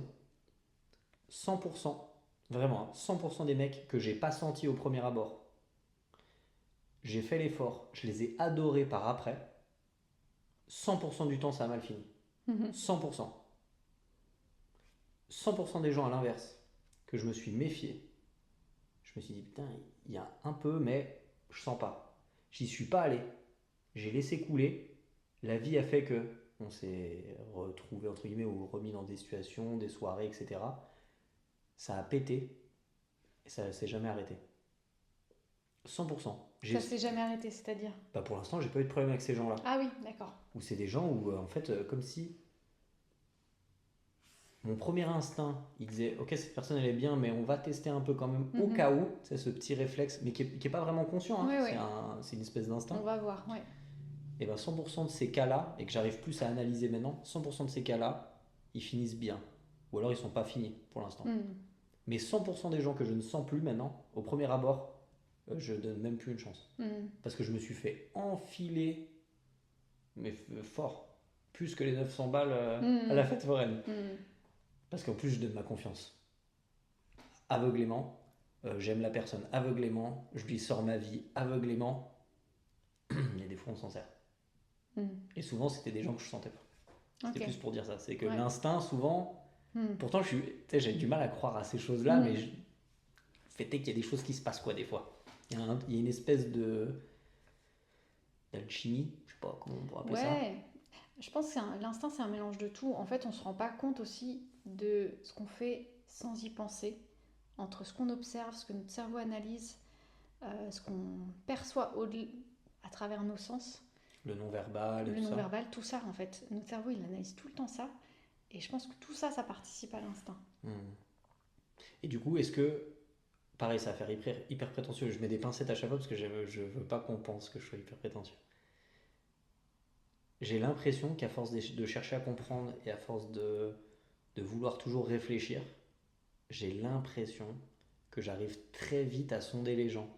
Parce que quand tu me parles ça de non-verbal, en fait j'ai des sortes de catégories dans ma tête. Mhm. Lui c'est plutôt ça, lui c'est plutôt ça. Et quand tu les vois, tu te dis, ah, lui, vas-y, pas intéressant. Ou lui, c'est sûr, il fait ça, c'est sûr, il fait machin. Mhm. J'exagère, mais tu sais, un peu les mentalistes, là, quand ils te disent, oui, Mhm. toi, tu fais tel métier, machin. Il dit, mais comment tu sais? Et ben, j'ai trop ce truc-là de dire, lui, pas dans le sens, je sais son métier, mais dans le sens, lui, je sais que c'est un baratineur. Ouais. Lui, je sais que c'est le marrant du groupe. Des gros traits de caractère que tu repères avant de rencontrer les gens, avant de Ah, mais de connaître ouf. les gens. C'est que le gars, ça fait très prétentieux. J'aime pas ce que j'envoie là, tu vois, comme message. Non, mais je pense qu'en Mais, fait, on a tous ces compétences-là, mais qu'on les développe plus ou moins. ok. Je pense qu'on a tous ces compétences à analyser les comportements parce qu'en fait, Et alors, pour survivre. ouais, bah c'est là où je voulais en venir, c'est que c'est intéressant parce que j'arrive pas à cibler les gens qui sont bons pour moi, par exemple. Ok. Je vais cibler tous les comportements que je veux pas. Baratineur, manipulateur, menteur, beau parleur, etc. Mais par contre, cette personne est trop bienveillante. Cette personne est trop à l'écoute. Cette personne, elle est dévouée dans son travail, dans son truc. Parce que peut-être que tu regardes aussi la vie par un certain prisme. Comme tu disais tout à l'heure, une des peurs un peu inconscientes, c'est de pas qu'on te marche dessus. Donc ton prisme, ça va être surtout repérer ceux qui vont peut-être un jour tenter de te marcher dessus et de s'écarter. Ouais, donc les fameux red flags, quoi. Ouais. Donc du coup, ton cerveau, il va vraiment analyser sur tous ces comportements-là et faire très attention à ces types de comportements que tu peux repérer chez les gens. Moi, à l'inverse, je pense que je vois vachement... moi, je me dis tout le temps que j'ai beaucoup de chance. Je rencontre très peu de gens malveillants, qui ont été mauvais avec moi. Franchement, même avec qui je me suis embrouillée amicalement dans ma vie, je vois pas en fait. Ah ouais? Ah ouais. Mais Mais t'es je me dis que peut-être j'ai trop de chance. aussi... Mais peut-être parce que je vois aussi... Je me dis que le prisme par lequel je regarde, il est peut-être du côté de... Comme ça en fait, de tout ce que les gens m'apportent. Oui, puis peut-être que t'as un caractère qui fait que tu vas pas chercher forcément le conflit. Et que Je quand la m'adapte, personne ouais, je pense que je m'adapte. vient a priori chercher le conflit, tu vas plutôt essayer de le résoudre plutôt que dire le problème vient de toi ou machin. Ouais, ou peut-être que je vais aussi carrément aussi mettre de côté les personnes que je vais sentir qui vont avoir un tempérament à plutôt rechercher le conflit et pas du coup établir une relation avec ces personnes-là. Ça se trouve aussi, tu vois, qu'un peu comme toi, où je vais plutôt rechercher d'aller vers des personnes. Toi, tu essayes de repérer pour éliminer ce type de comportement, tu fais focus là-dessus. Moi, je vais peut-être faire focus que sur les comportements qui m'apportent. Ouais. Du coup, les autres, moi je fuis un comportement, toi tu recherches un comportement. Ouais, c'est ça, peut-être. Tu vois, il y a peut-être un truc comme ça Ouais, ça se tient. Et est-ce que tu as eu la même chose aussi dans ta recherche de partenaire? C'est autrement, c'est autre chose, ça n'a rien à voir, je trouve. Ouais, mais dans le sens où est-ce que ta recherche de partenaire s'aiguille un petit peu toujours vers le même type? J'ai pas l'impression. Ok. Dans les caractères, c'est des caractères très différents. En fait, je trouve que... Alors, du coup, je pense que c'est pas très très judicieux de faire comme ça, mais je pense que inconsciemment, une fois qu'une relation était terminée, je recherchais après quelqu'un qui avait pas du tout les défauts de l'autre. Tu vois ce que je veux dire? Ouais. Vraiment. Et en fait, ça manque de cohérence tout ça, parce que c'est comme si tu fais ça, ces défauts-là, je veux pas. Donc tu vas vers quelqu'un d'autre qui a d'autres défauts, ces défauts-là, je les veux pas. Tu vas chercher des personnalités un peu différentes. C'est pour ça que t'en es venu à ce truc de qualité recherchée et qualité aimée?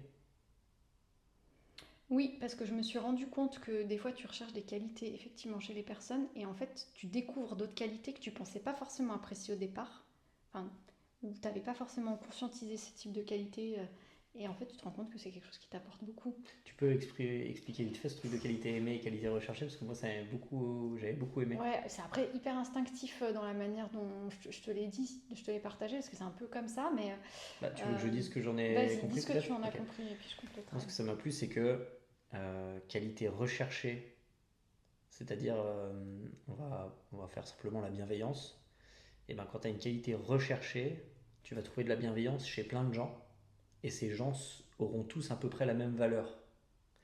Alors qu'une qualité aimée, c'est une qualité qui n'est pas forcément recherchée. Je ne vais pas aller chercher de la bienveillance chez toi. Par contre, je vais en trouver. Et tiens, la bienveillance chez Ingrid, je l'aime. Et c'est ce qui fait que ça fera de toi une personne unique. Parce qu'une autre personne bienveillante, ça ne m'intéressera pas. Ça sera la bienveillance d'Ingrid. Et ça m'avait beaucoup parlé ce truc que qualité recherchée, en gros les gens sont interchangeables quand tu vas rechercher des qualités, alors que qualité aimée, qui peuvent être peut-être les mêmes dans certains cas, et ben c'est une qualité aimée qui définit la personne, qui fait que... Qui a une particularité, qui fait que cette personne-là, ça va avoir une vraie plus-value par rapport aux autres. Ça m'avait beaucoup parlé, et ça me parle beaucoup aussi dans mes relations que j'ai eues ou que peut-être j'envisage, de me dire putain c'est vrai que c'est parlant de fou. Et que peut-être on se perd à rechercher des qualités. Parce que du coup ça nous fausse en plus sur ce que tu viens de dire un peu pour tes conjoints. Tu vas chercher le défaut qu'il n'a pas. Donc quelque part tu vas vers les qualités recherchées. Oui. Et que du coup ces qualités recherchées te font voir le masque. Oui, tout à fait. Et ne te font pas apparaître tout de suite les qualités, les défauts. Parce que tu te focuses tellement sur les qualités recherchées qui fait que tu vois pas la personne comme elle est vraiment. Oui, tu vois ni ses défauts, ni ses qualités intrinsèques, ses compétences autres en fait, qu'on découvre. Oui, même les autres qualités qui Ouais. peuvent, c'est pas forcément des défauts, mais qui peuvent ne pas te plaire en fait. Oui. Ou qui ne t'intéressent pas plutôt. Ou qui ne t'intéressent pas à la base, Mm. et pour lesquels tu peux avoir un intérêt après coup, en fait, à un moment donné. Ça peut devenir aussi. du coup des qualités aimées. Ouais, tout à fait. Mais oui, et je pense que des fois dans la recherche d'un partenaire ou d'une partenaire, il y a vraiment des fois ces principes-là de vouloir absolument trouver certaines qualités, certaines compétences, certains savoir-être. Et effectivement, je me demande des fois si ça vient, si on se perd pas des fois là-dedans. On sort un peu du thème, mais est-ce que tu Ouais. penses que rechercher des qualités chez quelqu'un, c'est une fausse bonne idée?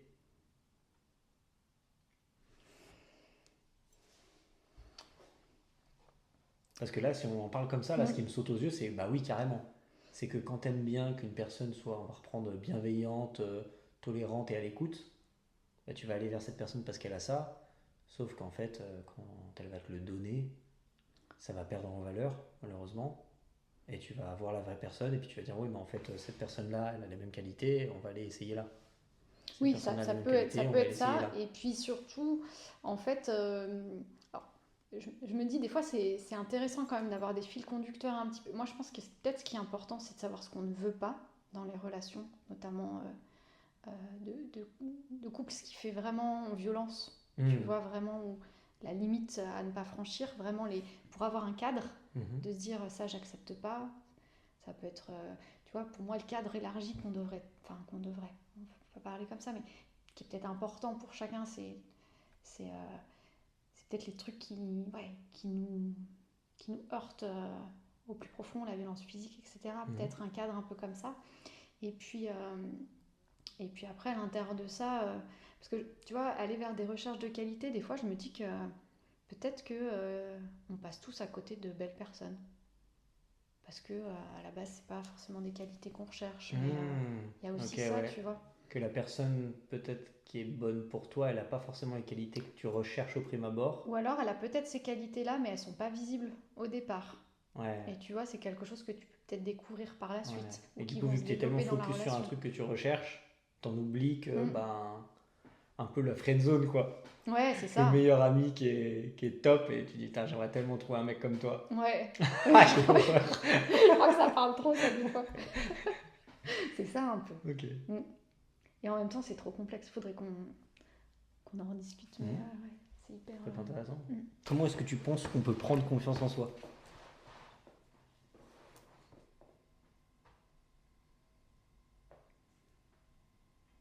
Moi, je pense, en tout cas, dans mon cas,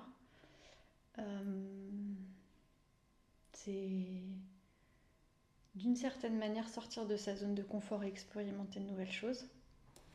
Donc, pour avoir confiance, il faut se mettre dans une situation où t'as pas confiance. Ouais. En tout cas, pour moi, c'était plutôt, ouais, c'est plutôt aller se, se mettre dans un inconfort à aller tester aller tester de nouvelles expériences pour voir ce que j'en retire, même si s'il y a des choses où je me dis j'étais trop nulle, ça j'ai pas réussi. Et puis parce qu'au-delà de ça, c'est voir, tu vois, rien que le fait de se dire mais j'ai osé quoi. Enfin, pour moi ça c'est un truc hyper important. J'ai osé le faire, même si ça n'a pas eu le résultat escompté. J'ai osé le faire. Euh, je me suis donné les moyens de le faire. Parfois j'ai été jusqu'au bout, même si j'ai pas eu le résultat que je voulais. La persévérance, tenir. Tu vois, rien que ça déjà, je trouve que ça permet de prendre confiance en soi. Avoir son cocon, pour moi, c'est aussi s'entourer, son cocon de personnes là, qui te fait du bien. Tu sais, ces genres de personnes un peu proches, plus ou moins proches en tout cas. Tu sais que tu vas avoir un petit peu ta dose de valorisation, de, de mots un peu positifs, ouais, voilà, aller remplir un petit peu. Donc ça serait sortir de sa zone de confort et avoir un entourage bienveillant. En tout cas, avoir ce cocon, tu sais, c'est peut-être quelques personnes, ou des fois c'est une personne, aller pouvoir se recharger, tu sais, comme une batterie, hop, auprès des personnes, où tu sais que... Le point de sauvegarde, quoi. Ouais. Ok. Et comment tu pourrais le définir, ça? Quand une personne, elle pourrait se dire, ça c'est... C'est mes personnes ressources un peu, mes personnes... Ouais, ça c'est mon cadre sécurisant. Alors pour moi, là je parle pour moi encore, hein, mais moi c'est des personnes vers lesquelles je peux aller et je sais que je peux tout dire. Il n'y aura jamais de jugement. Et même si je fais les pires trucs au monde, c'est des personnes qui seront là en fait. Ok. Donc c'est pour ça qu'il n'y en a pas beaucoup, c'est un Ouais. petit cadre, c'est un petit cercle privé quoi. Donc Ok. Et alors par exemple, si je dois transposer à moi, moi je n'ose jamais aller voir une fille en réel. Aller draguer une fille à ok, un bar, dans ok. la rue, n'importe quoi. Incapable. Mais incapable. Et si t'es avec, je sais pas, tu dis allez le défi ce soir, c'est pas d'aller draguer, c'est pareil. Dans la confiance en soi, c'est step by step. Tu vois, c'est les, enfin tu vois la théorie des petits pas quoi. Ouais. Et du coup, c'est se dire, peut-être un soir, là, je vais dans un bar, je vois une jolie fille, juste je m'approche, je dis bonjour, quoi. Enfin, Bonjour. non, première étape, ça peut être bonjour, est-ce que vous avez l'heure enfin, tu vois, peu importe, sortir une phrase. On te demande pas de la draguer, c'est juste lui sortir une phrase. Ce que tu veux, tu vois, ça peut être le premier petit pas. C'est marrant, c'est tout simple, mais c'est vrai que j'ai jamais vu comme ça. Après, un autre jour, tu vois, c'est petit pas par petit pas. Bah, deuxième petit pas, c'est je sais pas, proposer un verre, enfin voir si c'est pas un trop gros pas d'un coup, mais tu vois, petit pas par petit pas, voir ce que. Et puis, c'est toujours un peu se lancer à des petits défis comme ça. Ok, parce que je pense que il y en a beaucoup dans ma situation où en fait on voit une jolie fille qui nous plaît et on a peur de la rater. De la rater. Bah, c'est-à-dire qu'elle nous passe sous le nez entre guillemets, tu vois. Donc tu te mets une pression de ok, je vais aller la voir, mais si je vais la voir et que je dis pas les bonnes choses ou que je lui plais pas ou que machin, bah, je l'ai perdu. Tu vois. Oui. Et tu rentres dans un truc un peu tétanisant, encore une fois, Mhm. de bah, je préfère pas y aller. Bah, de toute façon, c'est au pire, au mieux ça marche, au pire, ben. Ouais, mais C'est c'est pas dur de grave. se le dire sur le moment. C'est pour ça que je trouve que ta technique est bien, du coup, là, de dire, de dédramatiser et dire non, mais je vais lui parler. Je vais pas. Je vais pas la draguer en Ouais. fait. Et Ouais, puis, c'est vrai que ça met moins de pression. je pense que dans la posture aussi pour nous les femmes, quand on a quelqu'un qui vient vers nous, plus en détente, plus pour parler, où tu as l'impression que c'est juste de l'échange ou au cours d'une soirée, je pense qu'on le perçoit aussi différemment. Ok. Et peut-être on est moins en résistance aussi parfois. Tu te sens plus en sécurité, quoi. Bah, Dis tu pas, dis, je vais devoir lui mettre. c'est ça, je vais devoir lui dire non. Là, tu dis, bon, bah. Je vais devoir lui dire non, c'est vrai, c'est ce que vous dites quasiment. Parfois, oui. Ah ouais. Bah, des fois, tu peux voir les approches de certains et tu te dis, ah, c'est bon, lui, comment je vais faire pour esquiver, quoi. Ok.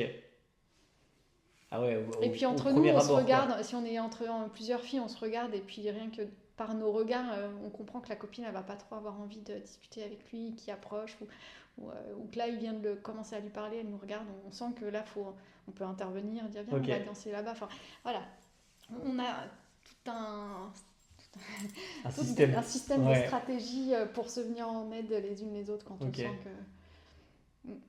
Ok, intéressant. C'est marrant, j'aurais pas de conseils à donner sur ça. Sur la confiance en soi. Prendre confiance en soi. J'y ai jamais réfléchi. Bah, ce que tu disais aussi tout à l'heure, moi je pense que ça parle aussi un bout de la confiance en soi, au pire on en rigole. Tu vois, c'est une manière aussi de dramatiser et de se dire. C'est vrai que j'irais plus facilement voir une fille en disant. Tu sais, t'es avec tes potes et tu dis bon allez vas-y, je vais lui parler. Au pire, on en rigole les gars et ça va nous faire la soirée. Ça me motiverait en vrai. Tu vois. Si je me disais les gars, si les gars ils me disent ouais mec ça serait tellement drôle que t'ailles la voir, mais c'est sûr j'y vais parce que ça me change le. Ah c'est marrant. Du coup, c'est peut-être changer l'objectif. Oui. Parce qu'en finalement c'est peut-être l'objectif qui nous met la pression. On se dit qu'on n'a pas confiance. Ça me parle du coup là pour concernant un travail par exemple. On se dit oui mais il faut que je réussisse ce travail parce que j'aurais quitté le mien, je fais une reconversion ou peu importe le sujet. En fait tu te mets une pression de il faut que je réussisse dans ce travail sinon je perds. Alors qu'en fait tu peux peut-être simplement changer l'objectif en disant il faut que j'essaye et si ça me plaît pas je peux revenir à mon travail. Ouais c'est vrai que c'est... Et puis, c'est intéressant d'y voir comme ça. Tu sais, je trouve que des fois, de se dire.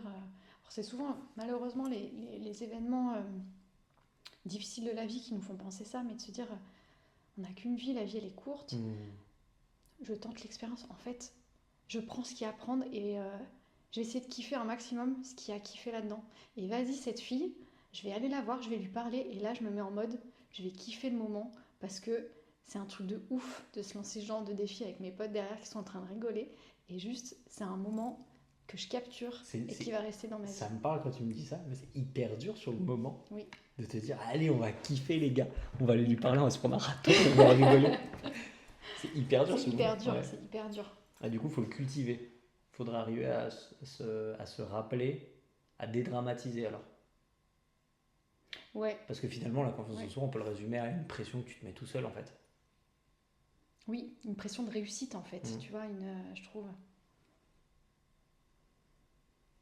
Pas se prendre au sérieux, quoi. Ouais, et c'est là où tu te rends compte que le mindset, finalement, la manière de penser en fonction de la situation, ça va vachement influencer ça ton change état tout le d'être et comment dénouement tu du vas, truc. C'est clair. tu vas vivre les choses. C'est clair. C'est vrai que si tu prends une drague au sérieux, oh la lourdeur, quoi. Mais personne en veut de ça. Ouais, c'est clair. Même une fille, je pense une fille qui vient à premier degré et qui est factuelle et qui est droite et machin, tu dis oh là là, elle est bizarre elle. Très bizarre. D'ailleurs, c'est un truc, ça me fait penser aussi, je te dis que je drague pas les filles en vrai, du coup souvent le biais c'est les réseaux sociaux. J'ai un pote là qui s'est fait draguer récemment quand on est sorti, il y a une fille qui l'a trouvé sur les réseaux sociaux, il m'a envoyé le screenshot, elle lui a écrit. Mon premier réflexe a été de me dire, elle est folle ou quoi? Comment elle l'a trouvé? On lui a pas parlé à cette fille. Elle était dans la soirée et elle puis était elle l'a dans la retrouvée soirée, elle lui a sur les dit réseaux. ouais, je me trompe peut-être, mais t'étais à tel endroit hier soir. Ah ouais, ça fait un peu psychopathe. Bah oui. Sur le coup. C'est exactement ce que je fais. Ah oui. Mais comment t'arrives à retrouver les gens? Parce que je suis un psychopathe. Ok. Moi, ouais, parce que c'est pas si dur finalement. Ah ouais? Ouais. Okay. C'est pas si compliqué. Souvent en plus quand tu trouves des gens beaux, ils sont un peu atypiques souvent. Donc si tu les vois dans une liste, dans un truc, ça va te parler direct. Ouais. Puis après des fois tu trouves pas, hein, ça arrive pas à chaque fois. Mais puis Annecy c'est petit. Oui, c'est vrai. Et mais tu vois, c'est marrant qu'on a cette conversation encore une fois parce que c'est un truc que je fais souvent. Et là, au premier abord, quand il me parle de ça, je ne même pas que c'est ce que je fais d'habitude. Et mon premier réflexe, je dis, oh, elle est folle, cette meuf, elle est flippante. Ouais, ok. Alors que ça aurait été plus simple qu'elle vienne la veille en disant salut, bonjour, à table, bonjour. Ok. Bon, bah, très bien. Fini là-dessus. Ouais, c'est très bien. Ça a été pour toi? Très bien. Bon, on verra ce que ça donne. Mais... Merci pour ce moment. Merci à toi, c'était cool.